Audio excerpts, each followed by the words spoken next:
మనుషులందరూ మిమ్మల్ని కొనియాడినప్పుడు మీకు శ్రమ.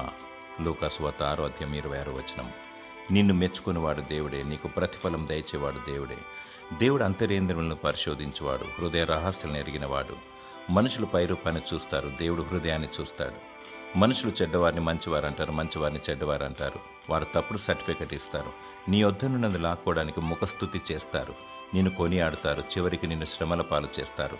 వాక్యమును పఠించి ప్రార్థించి దేవుని స్తుతిస్తే తన సన్నిధి ముఖ కాంతిలో మన స్థితి తెలుస్తుంది.